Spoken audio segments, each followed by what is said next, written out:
ஜன்னல் வழி நாள்தோறும் மின்னல் ஒன்று கை காட்டும் அம்மம்மா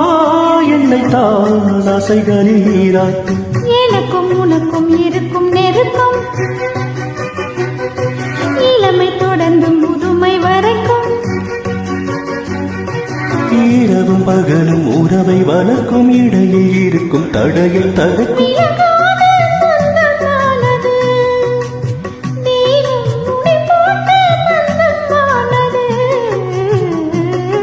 செம்பருத்தி செம்பருத்தி பூவை போல பெண் ஒருத்தி காதலனை தேடி வந்தால் கண்ணில் வண்ணமை எழுதி மார்பின் மீது